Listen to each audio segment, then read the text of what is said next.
So, Zach, why don't you introduce yourself, talk about a little bit about your business and how you got started? Yeah, well, I started the business, I actually started a year ago, Detailing Fanatics. Every new employee that work with me, we teach them, and then we also send them to a third-party detailer that will give them certification, just so we have like two-party authentication for one of our detailers. And we do that, and once they're good, they'll go out with someone, me or another lead detailer that I work with, and we'll kind of like cover them for a while until they could go off by themselves. And that's where we're at right now. Where we're really we got our good foundation. We have good detailers, good like all good workers, good everything. Now we're just getting working on clientele and marketing, sales, the money part of it. The money part. Detailing, pretty much everybody kind of knows, okay, you get your car detailed, but what do you guys do differently? We're actually fully mobile. So we have a garage, kind of like garage warehouse where we stock everything. And then a detailer will come over, load up, and then head out from there. So we don't do any brick and mortar. Our only brick and mortar is just like a storage unit, basically. We just have a storage with all our supplies. The detailers head out, grab them. So from your business to your home is where we come into play. And we do pretty much everything except for, taking the seats out or like heavy restorations. Like if you have terrible scratch marks or anything like that, you really need a shop because especially the sun in Sacramento is like this beating down. So, the washing, waxing, cleaning tires, steam cleaning, extractors, we have the whole nine. We just load it up in a vehicle, send it out, and then about 2 or 3 hours later, you're good to go, and then we take off.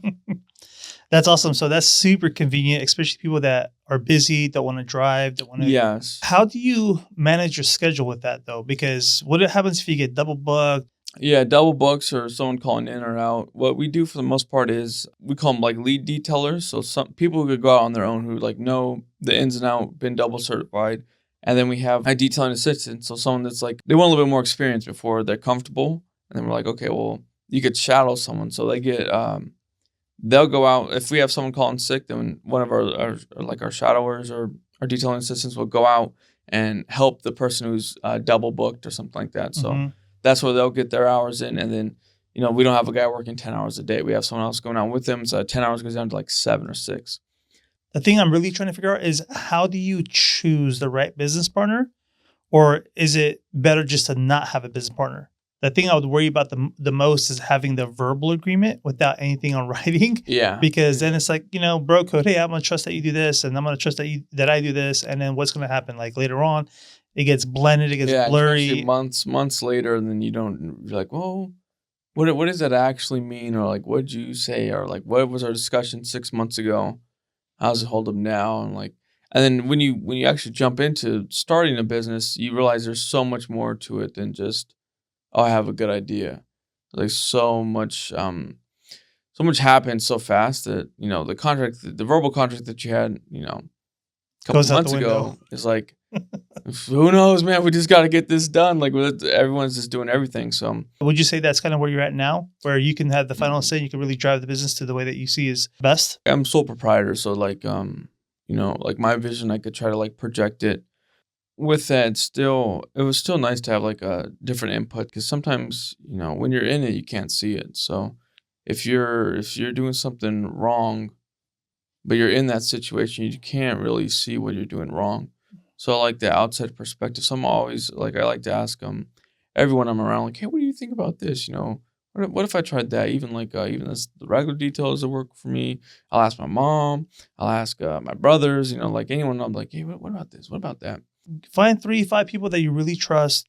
Have them be that board of directors that can give you different angles, different input, different ideas, and not someone that's going to just tell you what you want to hear. Someone that could really critique you with constructive criticism to allow your business to grow. When there are business partners involved, have that contract, have the delineating rules in place, have a good understanding so you can scale and grow, and also have an exit strategy and have it up front. Like if this doesn't work out, how do we dissolve? What's going to be the plan? Let's just have that conversation now so we have a mutual understanding of, you want to retain that friendship afterwards. You don't want any bad blood or bad taste in someone's mouth after those things happen, especially when someone puts in a little bit of capital or puts in their time and energy. Or like some sort of whatever equity they could put in. Absolutely. Then they get that back out in return. And we did have a stipulation for that. So When he left, he took 70% of the earnings and the cash flow that we had.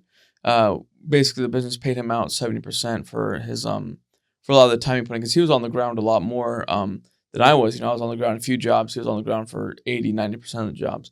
Tell me the type of clients for the type of vehicles. Like, what does that whole look like, and what's your market? What are you trying to target there? It turned out to be more like middle age people who maybe they have the funds to purchase higher end vehicles. They're working constantly. They're either at work or they're doing something, so they can't go to a shop for 2 or 3 hours and wait. Or sometimes if a shop's booked, then you go there and you Uber back, and then you have to come back. So your car's gone for a day. That's a niche group. We're like, we'll come out to you. We'll take care of the car. We have really good equipment. We have really good products. If you're working from home, we'll do it from there. If you're working from your business, we'll do it from there. Whatever you need, we come out. Like, service is like our number one thing. So like, the main goal of the business is to be one of the highest rated detailers in Northern California. How do you actually then get the clients? A lot of it started off just from word of mouth, and then social medias and Google ads. We did Facebook ads for a while. I gotta learn about that more. Learning about Google ads by myself was already hard enough. Like, I was just up for that. It's hours and hours looking at videos, trying to like imitate them, and then like focus it towards what we'll need. So that was already super hard. So I get why people hire ad guys. Like, I'm like, you just make your own ad. Like 30 hours listening to some guy on YouTube. I'm like, damn. Maybe I can't just make my own ad. Like, what's going on here? But eventually I got it down, because you just kind of put in the time. You gotta suffer. I can't hire Google ads guys, so I just gotta suffer and do it. And then that worked out pretty well for us. Like, they started getting us jobs, I would say, within a week. What else are you trying to integrate with, or what's on that roadmap? The thing about mobile detailing is you have to pack up and unpack each time when you go to clients. So that's eating up a lot of your time. And the only thing we've seen is pressure washing like driveways and whatnot. Maybe we just add a different chemical and we can start pressure washing driveways. And that way, you could tack on, I don't know how much it costs, but X amount of dollars to the detail they already have. And we're already at their home for the most part. 90% of the time we go to their house. As far as getting more clients, the limo idea might be a good idea. Something like that is good to look at, because it is like, if you could do an upcharge for that, you only have to do a few of them, and now you're making, you do 3, but you basically do like 6 details. It's double the price if you go out at nighttime. So stuff like that is definitely what we're trying to look into now, and seeing where we could build off from that. Could you make your own ads or do your own marketing without relying on Google ads, Facebook ads? It's definitely harder. You'll see like a lot of people, because you're not really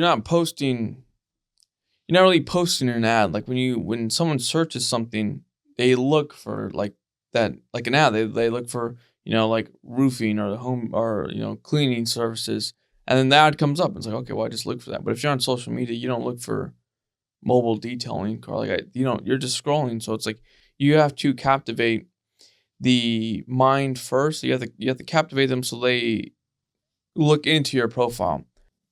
They have to click into you and then go and see your bio and see what you're selling and see what you're doing. So it's a little bit harder. What do you think about product reviews? Because you use a lot of different products, and you have like an Amazon distribution warehouse account where you could link the products, and if they buy it through your link, you get a kickback. I thought about that early on, but I was like, right when I was starting, I was like, well, if I start using these products and then they're terrible products, and I just told everyone to buy them, like, now I look like a jackass. And I'm like, man, let me be the guinea pig first. I'm washing my cars with them. My friends go, hey man, you want a car wash real quick? Like, I'll give you, I'll just come out. And then once all the products were good, then we started using them. And then now we're thinking about doing that exact thing. We get all the products and we ship it out, or like an Amazon affiliate link. And the only thing I was wondering about that, is it better to get things overseas? You could buy a whole bunch. You get boatloads for like right. $3.99.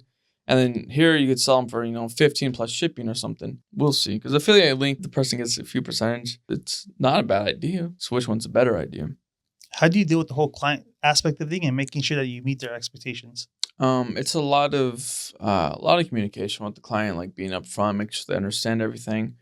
And then right when we're about 90% through, maybe 95, I'll call the customer. I'm like, hey, come out here, check out the vehicle, let us know if we missed anything. Let us know how you feel about it. Let us know if you like it. They'll talk to us. They'll see if they like it or not. And for the most part, always good reviews. And if not, then I'm like, oh, don't worry, we're going over the car. We're not finished yet. I just wanted to show you our process and what we're doing. And we go over it one more time, call them out for the final inspection. And once they give us the green light, we're like, all right, thank you, collect payment, and then we leave. Tell me, what is the basic watch? What is a premium watch? What do you guys do differently in that process? So we've taken those out completely and just went straight for full details. Like if you get us, like you're going to get a full detail on the exterior or the interior or both. That's all you're getting now. Like there's no like small washes here, small washes there. The detailers will load up their vehicles based on the jobs that they have.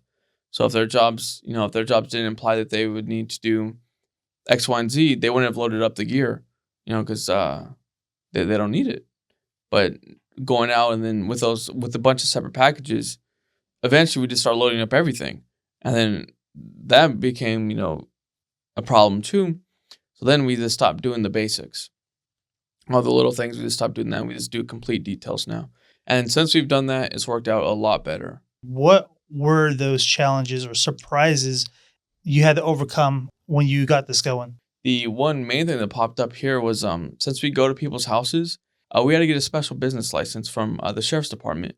So we just went into the sheriff's department and they're like, hey, we're here to get fingerprinted, I guess. Like, we need a business license.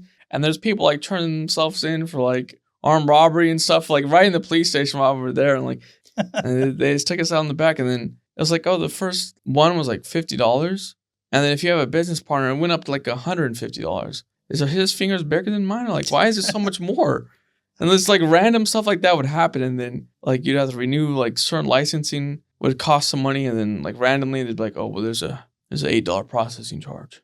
I just paid $120. Like here's some extra money. Like this random fees just kept coming up. I'm like, damn, dude, like California dream, I guess. Like, how did you come up with that second certification process? I think that's a really great way to say, hey, we're double certified. The first partner I started with, he went to a detailing class over in Florida.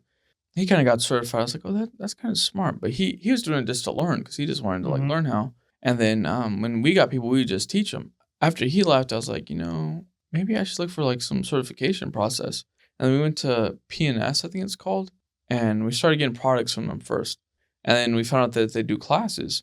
And then they go over everything. It's a full, 8-hour instruction of hands-on. And once I found out about that, I talked to the owner and I was like, I just called and inquired about everything. And he was really knowledgeable. Their products are really good. So I was like, okay, this looks like a good bet. And I sent my new main detailer, I sent him there first.